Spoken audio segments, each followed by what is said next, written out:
Hello and welcome my dear friends and students. मेरा नाम है अश्विनी सैनी और मैं हूं आपका अंग्रेजी का अध्यापक यानी योर इंग्लिश टीचर। एक बार फिर से स्वागत है आपका आइल्स प्रिपरेशन सीरीज़ में।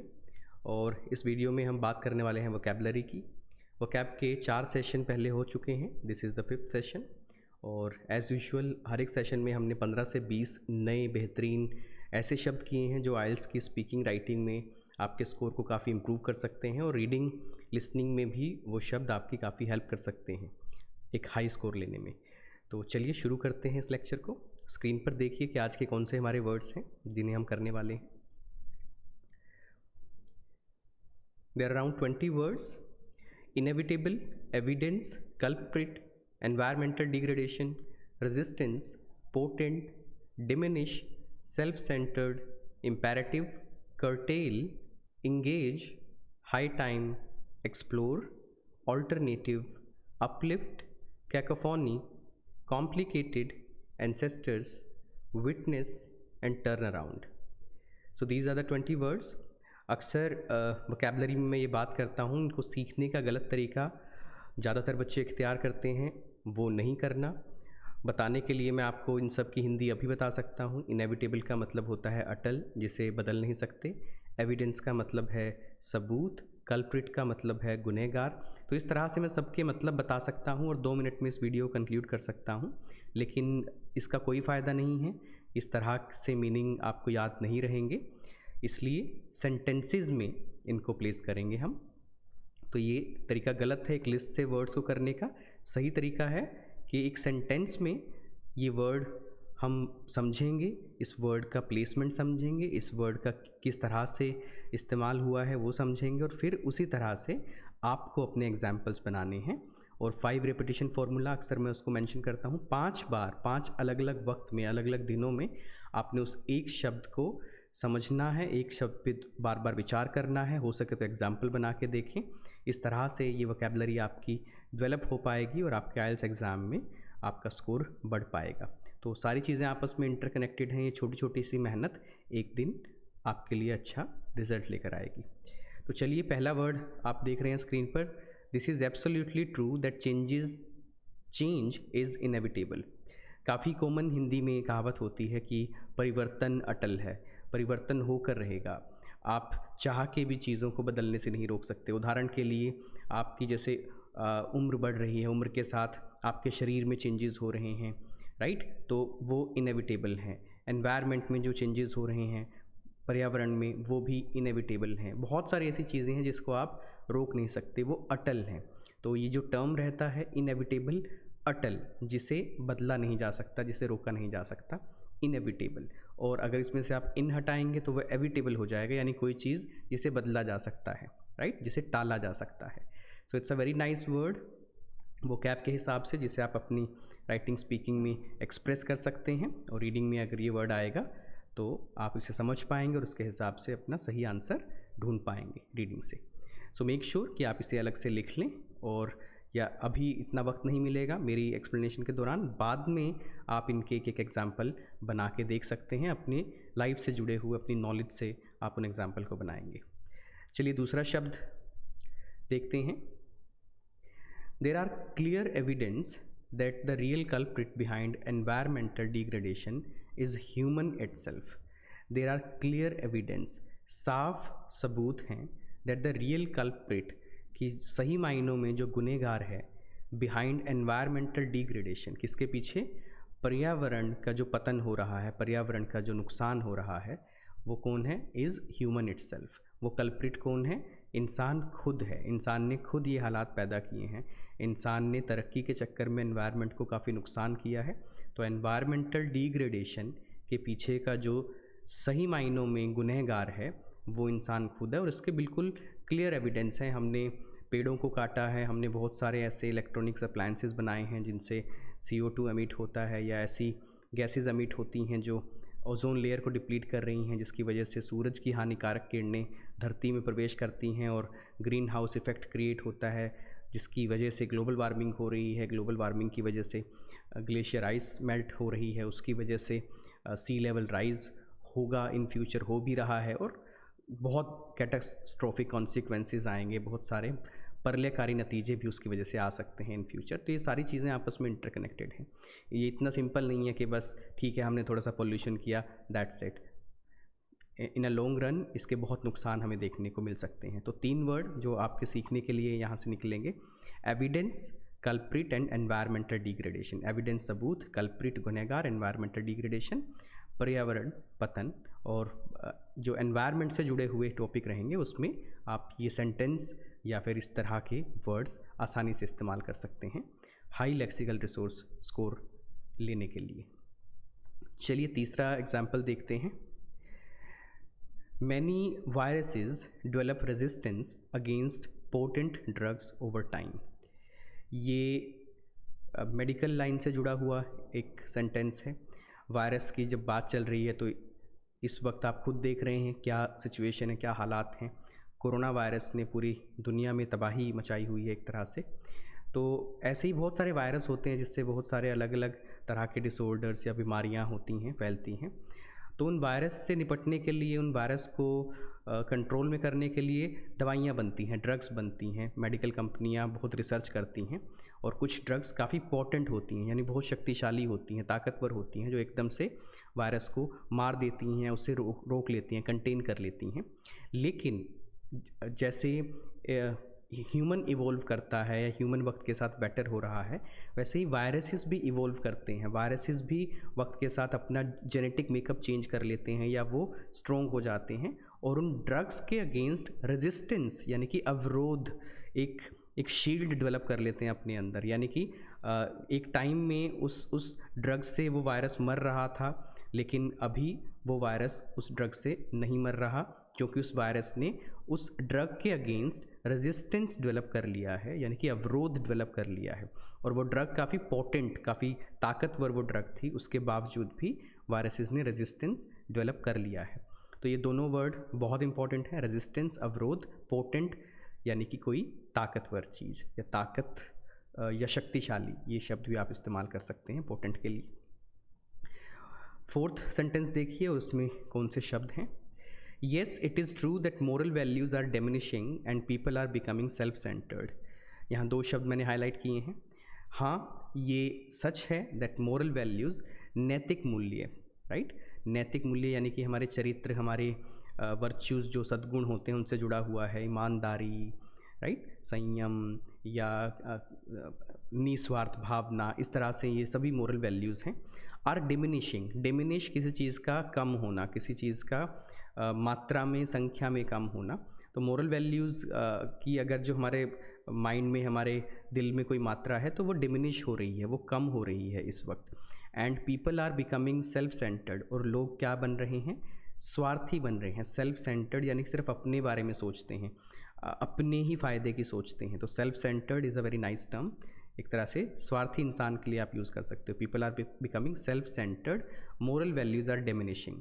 तो ये 2 शब्द आप इस पर्टिकुलर सेंटेंस की सिचुएशन से समझने की कोशिश करें और ऐसी तरह की सिचुएशन में आप एक एग्जाम्पल बना के देखें इन सेंटेंसेस के ऊपर। 5th सेंटेंस देखिए। It is highly imperative for youngsters to curtail the use of mobile phones and engage in sports or other physical activities। It is highly imperative, ये बहुत ज़्यादा ज़रूरी है, अनिवार्य है, राइट। इम्पेरेटिव के और बहुत सारे सिनोनिम यूज़ होते हैं। It is highly necessary, it is highly important, it is highly significant, it is highly mandatory. तो बहुत सारे अलग शब्द भी आ सकते हैं, but imperative is a very nice word, आप इसे भी सीखें। और ये किसके लिए अनिवार्य है, फॉर यंगस्टर्स, युवाओं के लिए। टू कर्टेल, कर्टेल का मतलब होता है कम करना मात्रा में, राइट। कोई अगर चीनी बहुत ज़्यादा खाता है और उसको शुगर हो गई है तो उसे चीनी का इंटेक कर्टेल करना चाहिए, उसकी मात्रा को कम कर देना चाहिए। तो ऐसे ही कर्टेल, कम करना। The use of mobile phone, यानी कि युवाओं को मोबाइल फ़ोन का जो बहुत ज़्यादा इस्तेमाल आज कर रहे हैं, मान लो एक दिन में 5 घंटे मोबाइल फ़ोन यूज़ कर रहे हैं तो उसको कर्टेल करना चाहिए। 4 आवर्स, 3 आवर्स, 2 आवर्स तक करना चाहिए। कर्टेल, कम करना, छोटा करना किसी चीज़ को काट के। एंड इंगेज इन स्पोर्ट्स और अदर फिजिकल एक्टिविटीज़, और सम्मिलित होना। इंगेज यानी कि इस चीज़ में शामिल होना, राइट। जैसे इस वक्त मैं इस सेशन को लेने में इंगेज हूँ और आप इस सेशन को लेने में इंगेज हैं, इसको रिसीव करने में इंगेज हैं, तो मैं भी बिज़ी हूँ, आप भी बिज़ी हैं। तो एक तरह से इंगेज उसी को ही बोलते हैं, किसी चीज़ में शामिल होना। इन स्पोर्ट्स और अदर फिजिकल एक्टिविटीज़। तो बजाय कि मोबाइल फ़ोन में बच्चे कंज्यूम रहें, घुसे रहें, वो उसका यूज़ करटेल करके किस में इंगेज हों, किसी खेल कूद की एक्टिविटी में इंगेज हों या दूसरी फिजिकल एक्टिविटीज़ जिसमें शारीरिक श्रम हो। इससे डबल फ़ायदा होगा, एक तो शरीर स्वस्थ रहेगा, राइट, और दूसरा मोबाइल फ़ोन से जो नुकसान होता है बच्चों को, उससे भी बच्चे बच पाएंगे एक्सेसिव यूज़ से। तो 3 शब्द यहाँ से निकले, इम्पेरेटिव, कर्टेल एंड एंगेज, जिसे आप अपने वोकैब कलेक्शन में लिख सकते हैं और एग्जाम्पल बनाकर प्रैक्टिस करेंगे। नेक्स्ट वर्ड देखिए 6th सेंटेंस में, it is high time to start exploring alternative sources of energy. ये सेंटेंस मैंने क्यों बनाया, पहले भी इस बारे में डिस्कशन हुई थी। बहुत सारे नेचुरल रिसोर्सेज हैं, कोयला, पेट्रोल, जिनसे इस वक्त बिजली बनाई जाती है, इलेक्ट्रिसिटी जनरेट की जाती है, लेकिन एक दिन ये ख़त्म हो जाएंगे, एग्जॉस्ट हो जाएंगे। तो ऐसे में हमें ऑल्टरनेटिव सोर्सेज, वैकल्पिक स्रोत ढूंढने होंगे एनर्जी के, ऊर्जा के, वैकल्पिक। ऑल्टरनेट यानी कि विकल्प किसी चीज़ का। अगर आपको ट्रेन से दिल्ली जाना था, तो अगर ट्रेन बंद हो गई तो क्या ऑल्टरनेट है, आप बस से जा सकते हैं। बस बंद हो गई तो क्या ऑल्टरनेट है, आप कैब करके जा सकते हैं। कैब बंद हो गई तो क्या ऑल्टरनेट है, अगर कोई वो भी ऑल्टरनेट नहीं बचेगा तो फिर बाइक से जाओगे, वो भी नहीं बचेगा तो पैदल निकल जाओ भाई। तो ऑल्टरनेट होता है विकल्प, ऑल्टरनेटिव सोर्सेज, वैकल्पिक स्रोत। एक्सप्लोर का मतलब होता है खोजना, एक्सप्लोर का मतलब होता है उनका पता लगाना, उनके बारे में छानबीन करना। तो बड़ा प्यारा ये भी शब्द है। जैसे आप यूट्यूब पे आइल्स के नए नए वीडियोज़ एक्सप्लोर करते होंगे, खोजते होंगे, क्या पता हमारा चैनल भी आपको ऐसे ही एक्सप्लोर कर करके मिला है, यहाँ तक भी आप एक्सप्लोरेशन के बाद पहुँचते हैं। तो explore is a very nice word. जैसे इंसान है, इंसान समुद्र के नीचे बहुत सारी चीज़ें एक्सप्लोर करने की कोशिश करता है, इंसान ब्रह्मांड में गैलेक्सीज़ को एक्सप्लोर करने की कोशिश करता है, नए नए जो प्लैनेट हैं उन्हें एक्सप्लोर करने की कोशिश कर रहा है। इस वक्त बहुत सारी मेडिकल कंपनीज़ कोरोना वायरस की वैक्सीन को एक्सप्लोर करने की कोशिश कर रही हैं, कुछ नए ऐसे इंग्रेडिएंट्स जिससे कोरोना वायरस कंटेन हो सके, ड्रग बनाने में जो काम आ सकते हैं। तो एक्सप्लोरेशन चल रही है पूरी दुनिया में। और it is high time, high time का मतलब है ये सबसे बढ़िया टाइम है, सबसे सही टाइम है। अगर इस टाइम को भी गवा दिया तो बहुत देर हो जाएगी और उसका काफ़ी नुकसान हमें झेलना पड़ेगा। तो it is high time to start exploring alternative sources of energy. High time, explore and alternative, ये 3 वर्ड्स आप अपनी कलेक्शन में लिखें और इनके एग्जाम्पल बनाएं। 7th सेंटेंस देखें और उसमें जो वर्ड हैं उसे समझें। Music plays a significant role in uplifting mood and refreshing mind. Music एक बहुत अहम रोल अदा करता है मूड को अपलिफ्ट करने में। कई बार क्या होता है, आपका मूड ठीक नहीं होता, उसके अलग अलग रीज़न हो सकते हैं कि आज आप अपनी एक्सपेक्टेशन पूरी नहीं कर पाए, या किसी ने आपको टाइम दिया था मिलने का, वो आपसे टाइम पे मिल नहीं पाया, आप उससे डिसअपॉइंट हो गए।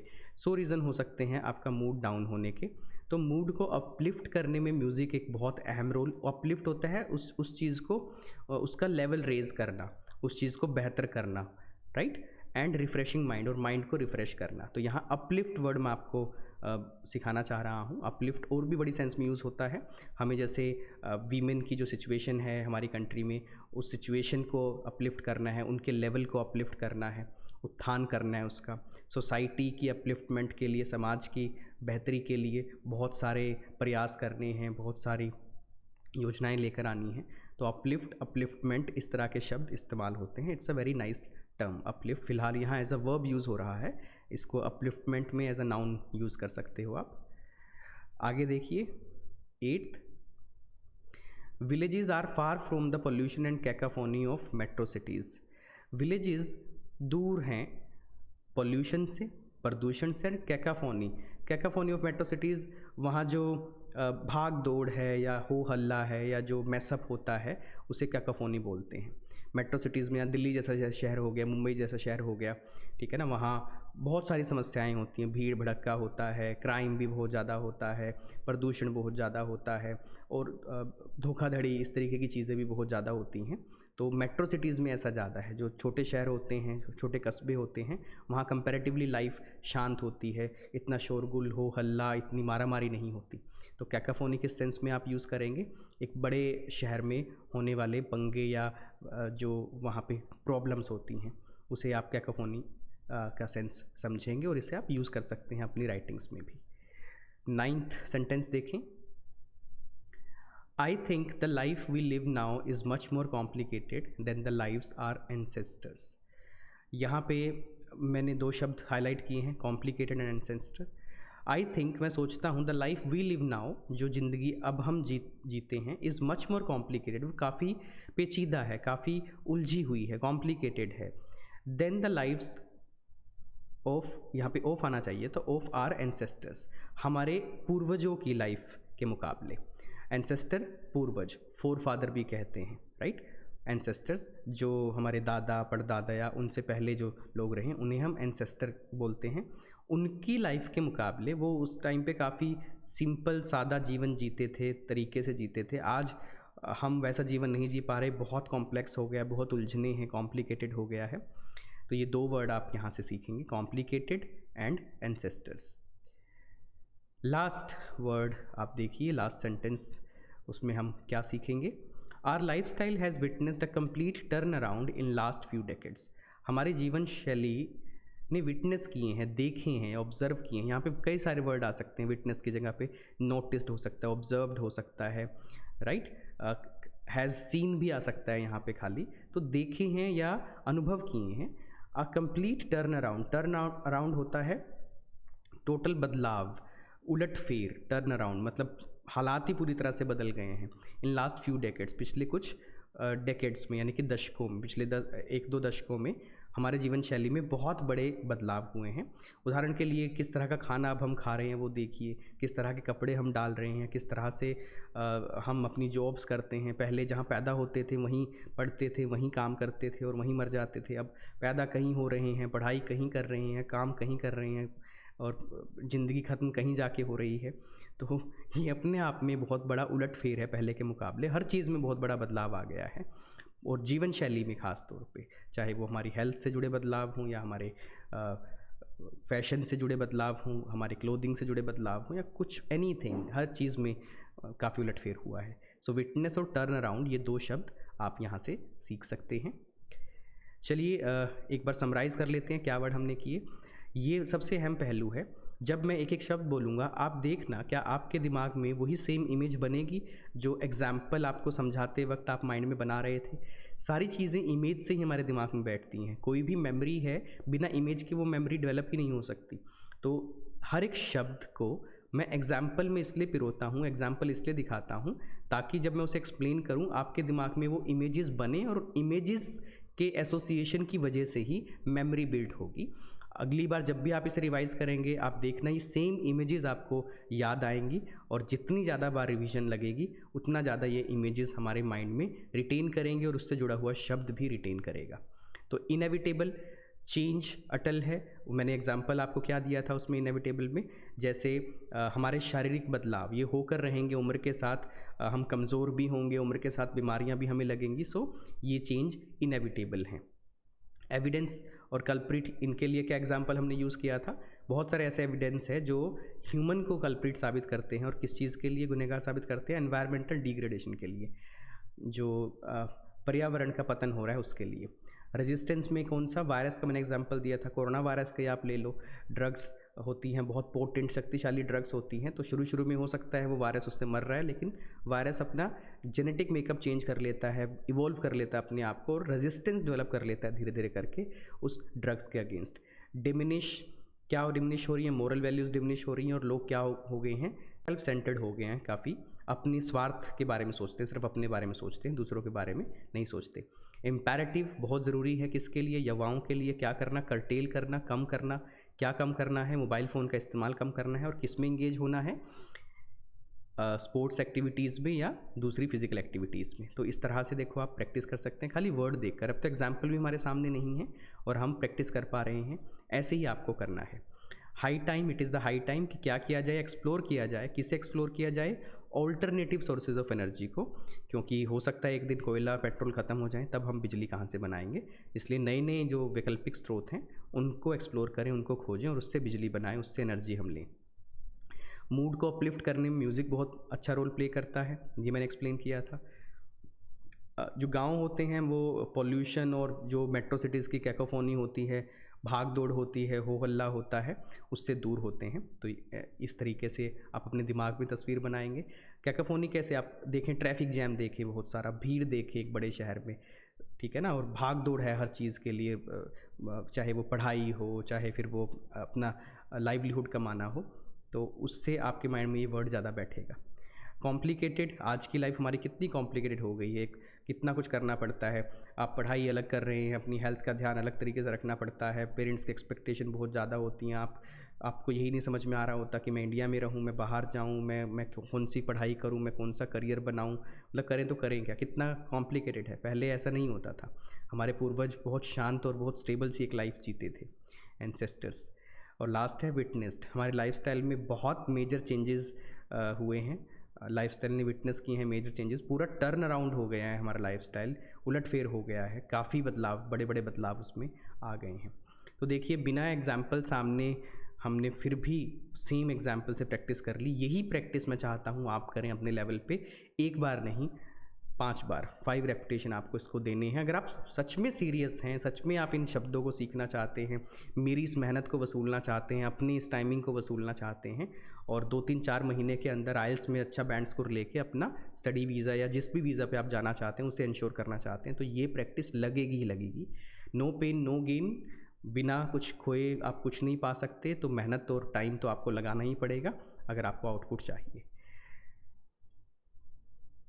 अभी के लिए इस लेक्चर में इतना ही।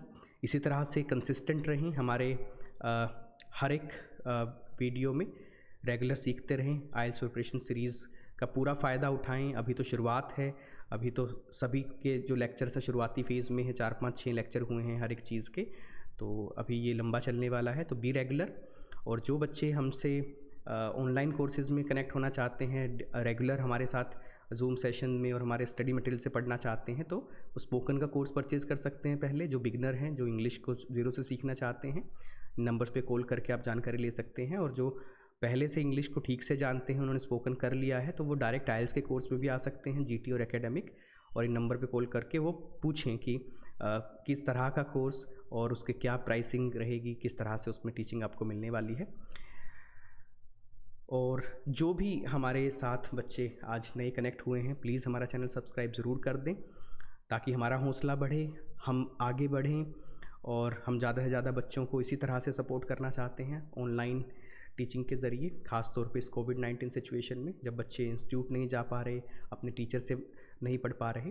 तो ऐसे ही हम पढ़ाते रहेंगे, आप इसी तरह से पढ़ते रहें, खुश रहें, आबाद रहें। Take care.